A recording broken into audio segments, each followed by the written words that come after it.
Hello friends. आज हम लोग देखने जा रहे हैं इरिगेशन सिस्टम ऑफ इंडिया। तो इरिगेशन सिस्टम जो है ये सिंचाई की व्यवस्था है। भारत एक एग्रीकल्चर बेस्ड इकोनॉमी है। भारत का जो मानसून है वो अनरिलायबल है, अनइवन है और इरेगुलर, अनसर्टेन है।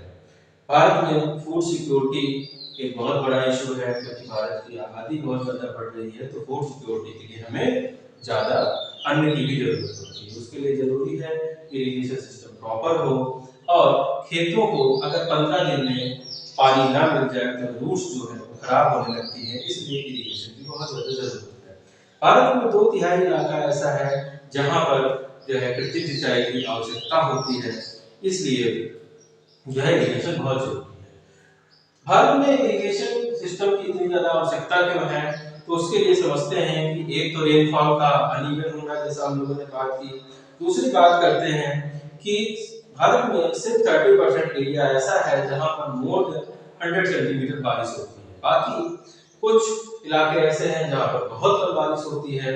और इसके अलावा जो सीजनल नेचर है वो भी वेरी करता है। तो ज्यादातर इलाकों में 3 से 4 महीने के मानसून में 75% की बारिश हो जाती है। 25% बारिश जो है बाकी बीच बीच में होती है, जो कि इनसफिशिएंट है किसी खेती के लिए, किसी प्रोडक्शन के लिए। इसके बाद भारत में जो बारिश होती है वो ऐसे होती है जो कि पानी जो है जो है जाता है, जो कि से होते हैं समुद्र में पहुंच जाता है, जिसको कि हम रोक नहीं पाते, वो पानी वेस्ट जो है पानी पर्कुलेट करके सॉइल के अंदर जाता है। तो सॉइल में वो पानी पड़ा रहता है। लेकिन जो हमारे देश की अलग अलग प्रकार की मिट्टी है वो उनकी वाटर होल्डिंग कैपेसिटी अलग अलग होती है। जो लोमी सॉइल है और जो सैंड है वो पानी को रिटेन नहीं कर पाते हैं, मगर वहीं पर जो हमारी ब्लैक सॉइल होती है, क्ले होती है, ये पानी को रिटेन करने का काम करती है। इसके बाद ग्रीन रेवोल्यूशन जब आया तो ग्रीन रेवोल्यूशन में हाई यील्ड वैरायटी सीड्स आए, साथ ही साथ आए fertiliser, chemical fertiliser. Chemical fertiliser के साथ साथ इरिगेशन की बहुत ज्यादा जरूरत होती है, क्योंकि अब ये वो फसलें नहीं थी जो प्रकृति के पानी के साथ आसानी से ग्रो करते हैं। जो कि जो हमारी वाइड वैरायटी के सीड हुआ करते थे वो कहीं ना कहीं जो है वो वाटर टॉलरेंट भी थे। तो उस हिसाब से खेती होती थी, प्रोडक्शन तो कम होता था, मगर वो वाटर टॉलरेंट हुआ करते थे। इसके बाद बात करते हैं जियोग्राफिकल फैक्टर फॉर इरिगेशन की। तो भारत में अगर भौगोलिक स्थितियों की बात करें तो भारत में जो उत्तर के मैदान है वहां की जो मिट्टी है वो भुरभुरी है, वो सॉफ्ट मिट्टी है और यहाँ पर नहरें बनाना बहुत ही आसान होता है। साथ ही साथ बनाना आसान, यहाँ ट्यूबवेल लगाना आसान है, वेल बनाना आसान है। क्योंकि यहाँ बहुत ही मैदानों में स्लोप जो होता है बहुत ही कम होता है, इसलिए नहरों को बहुत दूर तक आसानी से कैरी करके पानी को ले जाया जा सकता है। बात करते हैं अगर जो प्लेटो की, तो प्लेटो में समस्या ये है कि यहाँ पर पथरीली जमीन है जहाँ पर कैनाल बनाना आसान नहीं है, और साथ ही साथ यहाँ का टेरेन जो है वो ऊंचा नीचा है, तो पानी को बहुत दूरी तक लेकर जा भी नहीं सकते। इसके बाद बात करते हैं टाइप्स ऑफ इरिगेशन सिस्टम की। तो जो है सबसे पहला है सरफेस इरिगेशन।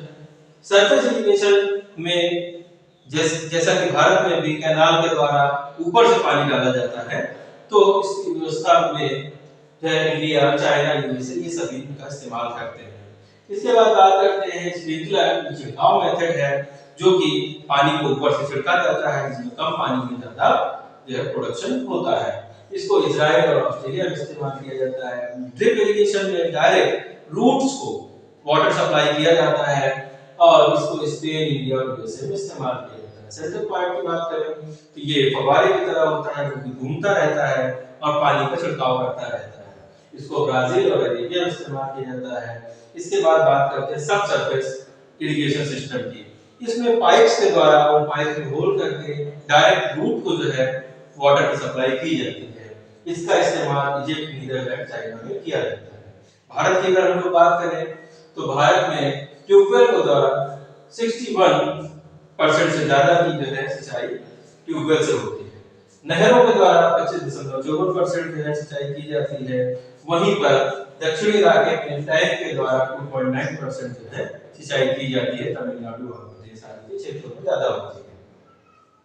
इसके बाद बात करते हैं जो है फर्टिगेशन, एक ऐसा मेथड है। फर्टिगेशन के मेथड में जो पानी होता है उसमें उसके साथ साथ फर्टिलाइजर को मिक्स कर दिया जाता है, तो वो बराबर से जो है खेतों में पूरी तरह से फैल जाता है। इसके बाद रेन टेक्निक होती है, जिसमें 20 से 60 मीटर की दूरी तक का बिल्कुल प्राकृतिक बारिश की तरह जो है वहां पर छिड़काव किया जाता है, जिसमें कम पानी भी लगता है और जो है सिंचाई भी हो जाती है। भारत में बहुत सारी स्कीम चलती हैं सिंचाई योजनाओं के लिए, जैसे प्रधानमंत्री किसान सिंचाई योजना। इसके 4 कंपोनेंट हैं।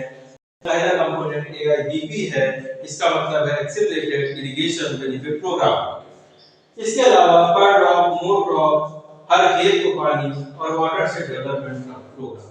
वाटर सेट डेवलपमेंट प्रोग्राम पर development ministry of rural development के द्वारा चलाया जाता है, और इस टेक्निक में बारिश का जो पानी ढाल की तरफ जो है, जिधर ढाल होती है उस तरफ उसी जगह पर एकत्र कर लिया जाता है। तो वहां पर एक जो है टैंक बना दिया जाता है, जहां पर जो ढाल का पानी होता है वो वहां पर आकर संचित हो जाता है। उस पानी को फिर बाद में जो है पूरे साल उसका इस्तेमाल सिंचाई के लिए और अन्य छोटे मोटे कामों के लिए किया जाता है।